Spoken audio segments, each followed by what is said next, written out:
என் உயிரோடு மேலான தமிழ் பெருங்குடி மக்களே, உங்கள் அனைவருக்கும் மேலரசம்பட்டு சண்முகத்தின் பணிவான வணக்கங்கள். அன்பு உறவுகளே, நம்முடைய சேனலை சப்ஸ்கிரைப் செய்து கொண்டு நம்முடைய காணொலிக்கு ஒரு லைக் செய்து தொடர்ந்து நம்முடைய காணொலியை பாருங்கள். தொடர்ந்து நமக்கு ஆதரவு தாருங்கள். அன்பு உறவுகளே, விராலிமலை சட்டமன்ற தொகுதி உட்பட தமிழகத்தில் காலியாக உள்ள 5 சட்டமன்ற தொகுதிகளுக்கு இடைத்தேர்தல் நடத்துவதற்கு சென்னை உயர்நீதிமன்றம் நேற்று அதிரடி தடையை விதித்திருக்கிறது. என்ன காரணமா இருக்கும்? இன்னும் 6 மாதங்களுக்கு விஜயனுடைய அரசை எதிர்த்து நம்பிக்கையில்லா தீர்மானத்தை சட்டமன்றத்தில் கொண்டு வர முடியாது. இப்ப ஏறக்குறைய 2 மாதங்கள் முடிய போகிறது. இன்னும் ஒரு 4 மாதங்களுக்கு அந்த தடை நீடிக்கும். ஏற்கனவே ஃப்ளோர் டெஸ்ட்ல டிவிகே அரசு வெற்றி பெற்றிருப்பதனால டிவிகே அரசை எதிர்த்து 6 மாதங்களுக்கு பிறகுதான் இவங்க நம்பிக்கையில்லா தீர்மானத்தை கொண்டு வர முடியும். அதற்கு உள்ள 6 மாதங்களுக்கு உள்ள நம்பிக்கையில்லா தீர்மானம் கொண்டு வர முடியாது. அதற்கு சட்டத்தில் இடமில்லை. 6 மாதங்களுக்கு உள்ள காலியாக உள்ள சட்டமன்ற தொகுதிகளுக்கு இடைத்தேர்தலை நடத்தி முடிக்க வேண்டும் தேர்தல் ஆணையம். ஆனா இப்ப நம்ம திமுகவை பத்தி சொல்ல வேண்டியதில்லை. நான் ஏற்கனவே பல முறை சொல்லிட்டே இருக்கிறேன். அரசியல் அவர்கள் காணாத இடமே கிடையாது.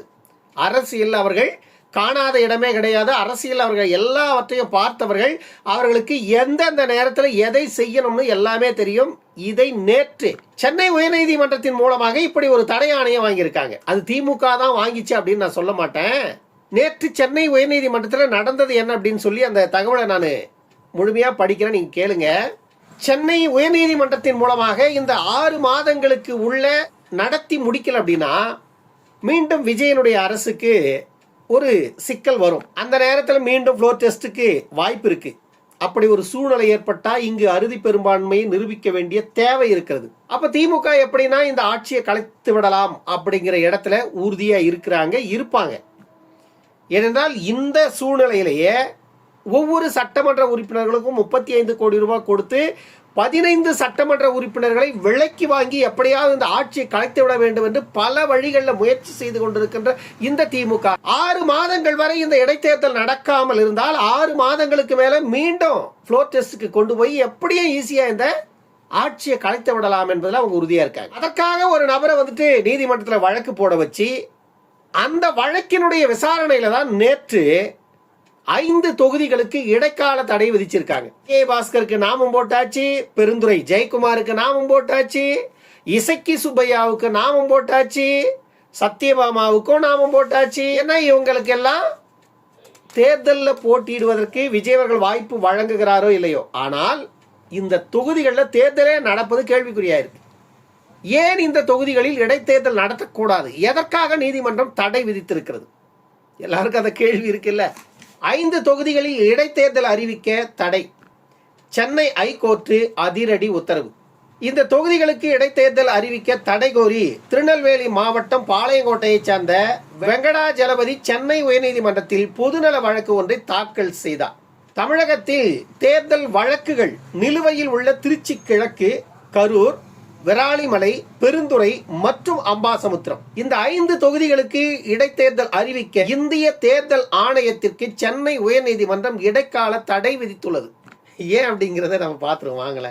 நடந்து முடிந்த சட்டமன்ற தேர்தலில் 2 தொகுதிகளில் போட்டியிட்ட முதலமைச்சர் விஜய் தனது திருச்சி கிழக்கு தொகுதியை ராஜினாமா செய்தார். அதே போல கரூர் தொகுதி MLA MR. Vijayabaskar, Viralimalai MLA C. Vijayabaskar, Perundurai MLA Jayakumar மற்றும் அம்பாசமுத்திரம் எம்எல்ஏ இசக்கி சுப்பையா ஆகியோர் தங்கள் பதவிகளை ராஜினாமா செய்திருந்தனர். இவர்களின் வெற்றியை எதிர்த்து வழக்குகள் நிலுவையில் உள்ளது. ஏற்கனவே இவர்களினுடைய வெற்றிகளை எதிர்த்து போட்டிருக்காங்க நீதிமன்றத்தில். அந்த வழக்குகள் எல்லாம் இன்னும் நிலுவையில் இருக்கு நீதிமன்றத்தில். ஆகையால இந்த தொகுதிகளுக்கு இடைத்தேர்தல் அறிவிக்க தடை கோரி திருநெல்வேலி மாவட்டம் பாளையங்கோட்டையை சேர்ந்த வெங்கடாஜலபதி சென்னை உயர்நீதிமன்றத்தில் பொதுநல வழக்கு ஒன்றை தாக்கல் செய்திருந்தார். இந்த வழக்கு தலைமை நீதிபதி S.A. தர்மாதிகாரி மற்றும் நீதிபதி அருள்முருகன் அமர்வில் நேற்று விசாரணைக்கு வந்தது. அப்போது மனுதாரர் தரப்பில் தேர்தல் வழக்குகள் நிலுவையில் இருக்கும் பொழுது இடைத்தேர்தல் நடத்தி ஒரு எம்எல்ஏவை தேர்ந்தெடுத்த பிறகு நீதிமன்றம் தேர்தல் வழக்கில் தீர்ப்பளித்து அந்த வேட்பாளரை வெற்றி பெற்றதாக அறிவித்தால் ஒரு தொகுதிக்கு 2 மக்கள் பிரதிநிதிகள் இருக்கும் சிக்கல் உருவாகும். இதை தவிர்க்க தேர்தல் ஆணையம் வழக்குகள் முடியும் வரை இடைத்தேர்தல் நடத்தக்கூடாது என உச்சநீதிமன்றம் பல தீர்ப்புகளில் வலியுறுத்தியுள்ளது என்று வாதிடப்பட்டது மனுதாரர் தரப்புல இருந்து. தேர்தல் ஆணையம் தரப்பில் தேர்தல் வழக்குகள் குறித்த ஆவணங்கள் இன்னும் தேர்தல் ஆணையத்திற்கு வரப்பெறவில்லை. அதனால் இந்த வழக்கில் நிலைப்பாட்டை தெரிவிக்க இயலாது என தெரிவிக்கப்பட்டுள்ளது. தமிழக அரசின் தலைமை வழக்குரைஞர் தேர்தல் வழக்குகள் தாக்கல் செய்யப்படுவதற்கு முன்பே முதல்வர் விஜய் உள்ளிட்டோர் தங்கள் பதவிகளை ராஜினாமா செய்துள்ளனர். அவர்கள் ராஜினாமா செய்யும் போது எந்த தேர்தல் வழக்கும் நிலுவையில் இல்லை என தெரிவித்திருக்கிறார். முதல்வர் விஜய் தரப்பில் இந்த வழக்கில் குறிப்பிட்டுள்ள தொகுதிகளின் வாக்காளராக இல்லாத மனுதாரர் இந்த வழக்கை தாக்கல் செய்ய அடிப்படை உரிமை இல்லை. இடைத்தேர்தல் நடத்துவதா இல்லையா என்பதை தேர்தல் ஆணையம்தான் முடிவெடுக்க முடியும் என வாதிடப்பட்டது. அனைத்து தரப்பு வாதங்களையும் கேட்ட நீதிபதி, ஜனநாயக நடைமுறையில் தேர்தல் வழக்குகள் நிலுவையில் இருக்கும் பொழுது இடைத்தேர்தல் நடத்துவது அரசு பணம் வீணாவதோடு ஒரே தொகுதிக்கு 2 மக்கள் பிரதிநிதிகள் தேர்ந்தெடுக்கப்படும் அரசியல் சாசன சிக்கலை உருவாக்கும் என்று கருத்து தெரிவித்திருக்கிறார். இதனைத் தொடர்ந்து இந்த வழக்கு குறித்து இந்திய தேர்தல் ஆணையம், மத்திய அரசு, சட்டப்பேரவை செயலாளர், முதலமைச்சர் விஜய் மற்றும் சம்பந்தப்பட்ட முன்னாள் 5 எம்எல்ஏக்கள் 3 வாரத்திற்குள் பதிலளிக்க உத்தரவிட்டு நீதிபதிகள் வழக்கின் விசாரணையை ஜூலை 31ஆம் தேதிக்கு ஒத்திவைத்தனர். அதுவரை இந்த 5 தொகுதிகளுக்கும் இடைத்தேர்தல் அறிவிக்க கூடாது என தேர்தல் ஆணையத்திற்கு தடை விதித்துள்ளது நீதிமன்றம். ஒவ்வொரு அரசியல் அயோக்கிய பயல்களும் செய்கிற வேலை தொகுதியில் உள்ள மக்கள் எந்த அளவுக்கு பாதிக்கப்படுறாங்கன்னு யாருன்னா சிந்திக்கிறோமா? நம்ம இப்ப விராலிமலை தொகுதியினுடைய உறுப்பினர் சி விஜயபாஸ்கர் அவர் ராஜினாமா செய்ததின் நோக்கம் என்ன? என்ன பிரச்சனையின் காரணமாக ராஜினாமா செய்தார்? அதே போல கரூர் எம்ஆர் விஜயபாஸ்கர் எதற்காக ராஜினாமா செய்தார்? சத்தியபாமா, தாராபுரம் சத்தியபாமா எதற்காக ராஜினாமா செய்தார்? இசக்கி சுப்பையா எதற்காக ராஜினாமா செய்தார்? இப்போ இதெல்லாம் கேள்வி இருக்கா இல்லையா? நீங்க எதற்காக போட்டியிட்டீங்க? உங்களை எதற்கு மக்கள் தேர்ந்தெடுத்தாங்க? தேர்ந்தெடுத்து 10 நாள்ல, 15 நாள்ல, 20 நாள்ல நீங்க ராஜினாமா செய்ய வேண்டிய தேவை என்ன? அப்படி என்றால் நீங்க எதற்கு போட்டியிட்டீங்க? இப்ப எங்களுக்கு ஒன்றும் பிரச்சனை இல்லை. நீங்க போட்டியிட்டது, நீங்க ராஜினாமா செய்தது எதுவுமே எங்களுக்கு பிரச்சனை இல்லை. ஆனால் அந்த தொகுதிக்கு செலவான தேர்தல் தொகையை நீங்கள் செலுத்துங்கள் என்று நீதிமன்றம் அந்த ராஜினாமா செய்த உறுப்பினர்களுக்கு உத்தரவிட்டாலே இந்த பிரச்சனைக்கான தீர்வு கிடைச்சிடும். இதை நீதிமன்றம் செய்யுமா என்பதுதான் சாமானிய மக்களினுடைய கேள்வி. இப்போ வெற்றி பெற்று 10 நாள் 11வது நாள்ல 5 சட்டமன்ற உறுப்பினர்கள் ராஜினாமா செஞ்சாங்க. காரணம் என்ன? இந்த கட்சியிலிருந்து அந்த கட்சிக்கு போறாங்க.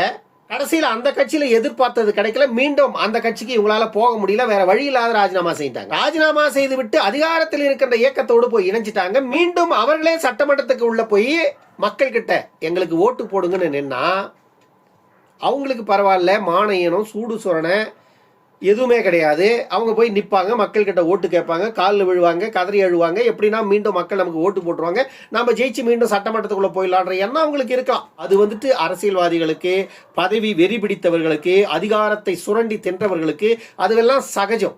ஆனால் இங்கு சிந்திக்க வேண்டியது ஒவ்வொரு தேர்தலும், ஒவ்வொரு முறையும் தேர்தல் நடக்கும் பொழுது அந்த தேர்தலுக்கான செலவை செய்வதும் தமிழக அரசு. இந்திய தேர்தல் ஆணையம் தேர்தலை நடத்தினாலும் அதற்கான தொகையை தமிழக அரசு கிட்ட இருந்து அவங்க வசூல் செய்வாங்க. தமிழக அரசு தான் அதற்கான முழு தொகையை செலுத்தி ஆகணும். தமிழக அரசு எங்கிருந்து செலுத்தும்? மக்களினுடைய வரி பணத்தை தான் செலுத்தும். இந்த உறுப்பினர்கள் செய்த தவறுக்கு மக்கள் ஏங்க குற்றவாளிகளாக பலிகடாவா ஆகணும்? நான் கேட்கிறேன். இவர்களினுடைய சுயலாபத்திற்காக, இந்த சட்டமன்ற உறுப்பினர்களினுடைய சுயலாபத்திற்காக அவர்கள் செய்கின்ற தவறுகளை ஏன் மக்கள் சுமக்கணும்ன்ற நான் இந்த 5 சட்டமன்ற தொகுதிகளுக்கும் தடை விதித்திருப்பது குற்றமல்ல. இந்த தேர்தலில் யாரெல்லாம் ராஜினாமா செய்தார்களோ அவர்கள் ஒரு குறிப்பிட்ட ஆண்டுகள், குறைந்தது 5 ஆண்டுகளோ அல்லது 10 ஆண்டுகளோ அல்லது 15 ஆண்டுகளோ அவர்கள் மீண்டும் தேர்தலில் போட்டியிடுவதற்கு தடை விதிக்கணும் நீதிமன்றம். அப்படி ஒன்று நடந்தால் இவர்கள் இப்படி ஒரு வேலையை இன்னொருவர் செய்ய மாட்டாங்க. இது ஜனநாயகத்தில் மிகப்பெரிய இழுக்கு. இது ஜனநாயகத்தை மக்கள் அப்புறம் எப்படி மதிப்பாங்க? இன்றைக்கு இருக்கின்ற காலகட்டம் ஒரு நாள் சாதாரண விஷயம் அல்ல. ஆனா ஒரு சாமானிய வாக்கு சாவடியில போயிட்டு வாக்கு செலுத்தணும் அப்படின்னா குறைந்தது 2 மணி நேரத்திலிருந்து 3 மணி நேரம் தேவை. கியூல நிக்கணும், 100 பேர் வரிசையில நிக்கணும், நின்று கியூல போய் ஓட்டு போடணும். அப்படி ஓட்டு போட்டு உங்களை தேர்ந்தெடுத்தா நீங்க என்ன செய்வீங்க? சாதாரணமா பதவியை ராஜினாமா பண்ணிட்டு வேற ஒரு கட்சியில போய் சேர்ந்து மீண்டும் நீங்களே நிப்பீங்க. அப்ப யார் இங்க முட்டாள்? ஓட்டு போட்ட மக்கள். இதற்கு நீதிமன்றம் ஒரு தீர்வை கொண்டு வந்தால், இந்திய தேர்தல் ஆணையம் ஒரு தீர்வை கொண்டு வந்தால், இந்திய அரசியலமைப்பு சட்டத்தில் ஒரு திருத்தத்தை செய்தால் மக்கள் வரவேற்பாங்க, தப்பெல்லாம் கிடையாது. ஆனால் இந்த இடைத்தேர்தலை நிறுத்தி வைப்பது என்பது ஜனநாயகத்தில் ஏற்புடையது அல்ல. இது ஜனநாயகத்தில் ஏற்புடையது அல்ல. ஒரு சட்டமன்ற தொகுதி 6 மாதத்திற்கு மேல் காலியாக இருந்தால் அது ஜனநாயகத்திற்கு ஏற்படும் மிகப்பெரிய இழப்பு. தமிழ்நாடு ஒரே ஒரு நாள் சிஎம் இல்லாது இருக்க முடியுமா? சொல்லுங்க, இருக்க முடியுமா? ஒரு நாள் சிஎம் இல்லாது இருந்தா அடுத்த செகண்டே வந்துட்டு ஜனாதிபதி ஆட்சியை நடைமுறைப்படுத்திய தேரணும். இது சட்டம் சொல்லுது. ஒரு நாள் தமிழ்நாட்டில் சிஎம் இல்லாத இருந்தா அடுத்த நாளே வந்து ஜனாதிபதி ஆட்சியை கொண்டு வந்தே தேரணும். ஆட்சி அதிகாரத்தை ஜனாதிபதி கிட்ட ஒப்படைச்சிடணும். ஆனா ஒரு தொகுதிக்கு 6 மாதங்கள் சட்டமன்ற உறுப்பினர் இல்லாம இருக்கலாம். ஆனால் அதற்கு மேலும் இல்லாமல் இருந்தால் இது எவ்வளவு பெரிய ஜனநாயக படுகொலை, எவ்வளவு பெரிய மக்கள் அதிகார துஷ்பிரயோகம்.